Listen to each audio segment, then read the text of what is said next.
दोस्तों, क्या आपने भी कई बार सपनों में सांप देखा है?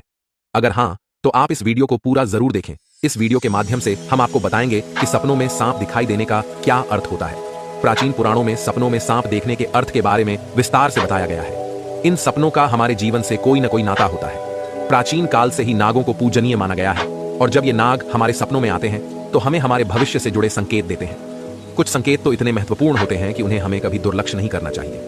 इसलिए दोस्तों, आप इस वीडियो को पूरा जरूर देखें क्योंकि आधा अधूरा ज्ञान घातक होता है। तो चलिए जानते हैं भगवान शिव ने मां पार्वती को नागों के सपनों से जुड़े कौन से रहस्य बताए हैं। दोस्तों, एक बार की बात है, कैलाश पर्वत की ऊंची चोटियों पर देवी पार्वती और भगवान शिव एक साथ बैठे थे। हिमालय की शीतल बयार और बर्फ से ढकी चोटियों के बीच पार्वती जी ने भगवान शिव से पूछा, हे स्वामी, मुझे बताइए कि सपनों का क्या अर्थ होता है? क्या उनके पीछे कोई गूढ़ संदेश छुपा होता है?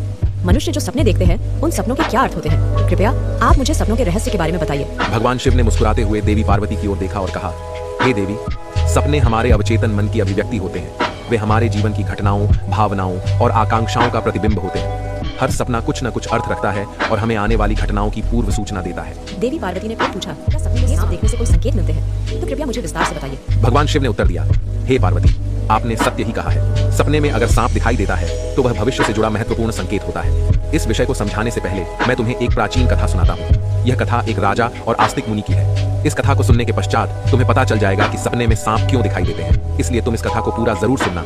जो भी इस कथा को ध्यान से सुनता है उसे उसके सपनों का शुभ फल प्राप्त होता है। उनकी दरिद्रता दूर हो जाती है और आने वाले संकट भी टल जाते हैं। देवी पार्वती कहती हैं, हे स्वामी, मैं इस कथा को ध्यान से पूरा अवश्य सुनूंगी। कृपया आप मुझे वह कथा सुनाइए। तब महादेव देवी पार्वती को वह कथा सुनाते हैं। दोस्तों, अब मैं आपको वह कथा सुनाने जा रहा हूँ, सकते हैं, इसलिए इसे आधा अधूरा ना सुने। तो चलिए सुनते हैं वह कथा। दोस्तों, प्राचीन समय में एक महान राजा था जिसका नाम देवदत्त था। राजा देवदत्त न केवल अपने पराक्रम और शौर्य के लिए प्रसिद्ध थे, बल्कि वे एक धर्मपरायण और न्यायप्रिय शासक भी थे। उनका राज्य विशाल और समृद्ध था और उनकी प्रजा उनसे अत्यधिक प्रेम और सम्मान करती थी। राजा देवदत्त का आचरण निष्पक्ष, सहृदय और करुणामय था। वे अपनी प्रजा की समस्याओं को ध्यानपूर्वक सुनते और उनका समाधान करने का प्रयास करते थे। वे नियमित रूप से यज्ञ और धार्मिक अनुष्ठान करते थे और वे भगवान शिव के परम भक्त थे। राजा देवदत्त की रानी का नाम सुभद्रा था। सुभद्रा अत्यंत सौम्य, बुद्धिमान और राजा की हर स्थिति में साथ देने वाली थी।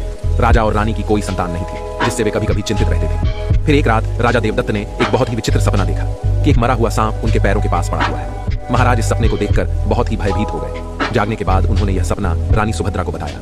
राजा देवदत्त ने चिंतित होकर रानी से पूछा, हे प्रिय, मैंने सपने में एक मरा हुआ सांप देखा है, इसका क्या अर्थ हो सकता है? रानी सुभद्रा ने राजा को दिलासा देते हुए कहा, हे स्वामी, सपने हमेशा किसी न किसी संदेश का प्रतीक होते हैं, किंतु सपनों का अर्थ जानने के लिए हमें किसी विद्वान ऋषि की सहायता लेनी चाहिए। तब महाराज अपने मंत्रियों को बुलाते हैं और कहते हैं, हे मंत्रियों, आज मैंने बड़ा ही विचित्र सपना देखा है। मैंने सपने में एक मरे हुए सर्प को देखा जो मेरे पैर के पास पड़ा था। इस सपने का क्या अर्थ हो सकता?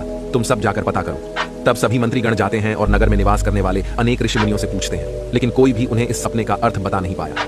तो वे लौट कर आ गए और महाराज से कहने लगे, हे महाराज, हमारे राज्य में ऐसा कोई नहीं है जो आपके सपने का अर्थ समझा सके। फिर अन्य मंत्री महाराज के पास आता है और कहता है, हे महाराज, हमारे राज्य के पास स्थित जंगल में मुनि आस्तिक निवास करते हैं जिन्होंने सर्पनाशक यज्ञ से समस्त नागों की रक्षा की थी, इसलिए उन्हें नागों का रक्षक माना जाता है। हमें उन्हीं के पास जाना चाहिए, वे ही आपको आपके सपनों का अर्थ समझा सकते हैं। फिर महाराज देवदत्त ने आस्तिक मुनि के आश्रम पर जाने का निर्णय लिया।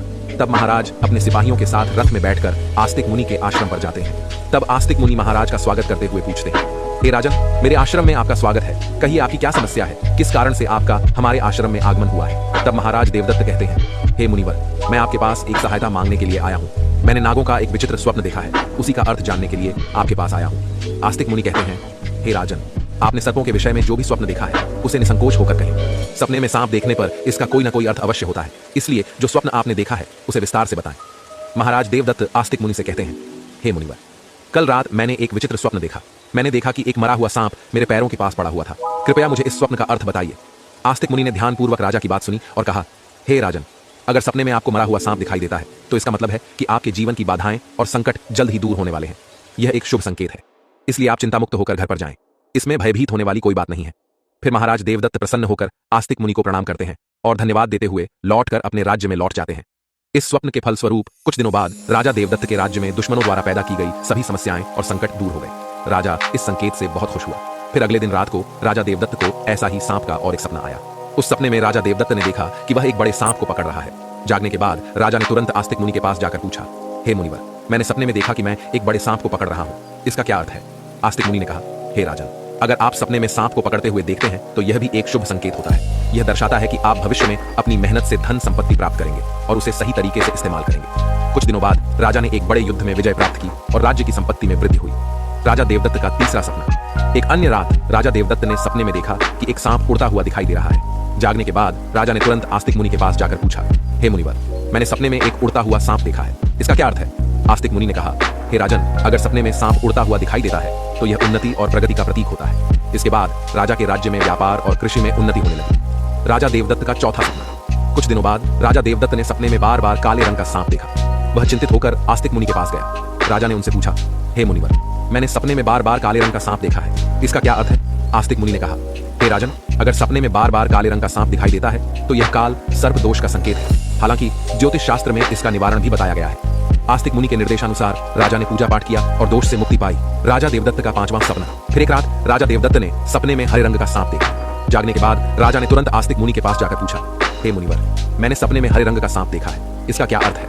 आस्तिक मुनि ने कहा, हे राजन, अगर सपने में हरे रंग का सांप दिखाई देता है तो यह एक शुभ संकेत है और यह निकट भविष्य में आपके साथ घटने वाली किसी अच्छी घटना की ओर इशारा करता है। इसके बाद राजा के राज्य में अच्छी फसल हुई और प्रजा बहुत खुशहाल हो गई। राजा देवदत्त का छठवां सपना।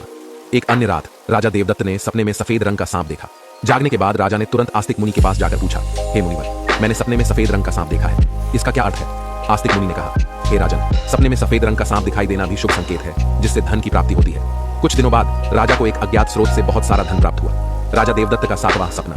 एक रात राजा देवदत्त ने सपने में देखा कि एक सांप डरकर भाग रहा है। जागने के बाद राजा ने तुरंत आस्तिक मुनि के पास जाकर पूछा, हे मुनिवर, मैंने सपने में एक सांप को डरकर भागते हुए देखा है, इसका क्या अर्थ है? आस्तिक मुनि ने कहा, हे राजन, अगर सपने में सांप को किसी से डरकर भागते हुए देखते हैं तो यह एक अशुभ संकेत है और यह दर्शाता है कि आपको आपके शत्रुओं से धोखा हो सकता है। कुछ दिनों बाद राजा के एक करीबी मंत्री ने उन्हें धोखा दिया, लेकिन राजा समय रहते सतर्क हो गए और उन्होंने उस मंत्री को कैद कर लिया और दंड दिया। राजा देवदत्त का आठवां सपना। एक अन्य रात राजा देवदत्त ने सपने में देखा कि एक सांप उन्हें काट रहा है। जागने के बाद राजा ने तुरंत आस्तिक मुनि के पास जाकर पूछा, हे मुनिवर, मैंने सपने में देखा कि एक सांप मुझे काट रहा है, इसका क्या अर्थ है? आस्तिक मुनि ने कहा, हे राजन, अगर सपने में सांप आपको काटता है या आपका पीछा करता है तो यह किसी अशुभ घटना की सूचना होती है। कुछ दिनों बाद राजा को एक गंभीर बीमारी ने घेर लिया, लेकिन वे मुनि के आशीर्वाद से ठीक हो गए। राजा देवदत्त का नौवां सपना। एक रात राजा देवदत्त ने सपने में नाग नागिन का जोड़ा देखा। जागने के बाद राजा ने तुरंत आस्तिक मुनि के पास जाकर पूछा, हे मुनिवर, मैंने सपने में नाग नागिन का जोड़ा देखा, इसका क्या अर्थ है? आस्तिक मुनि ने कहा, हे राजन, अगर सपने में नाग नागिन का जोड़ा दिखाई देता है तो यह संकेत है कि आपके पूर्वज आपको सूचना दे रहे हैं कि आपको अपने कुल देवी देवता की उपासना करनी चाहिए। राजा ने मुनि के निर्देशानुसार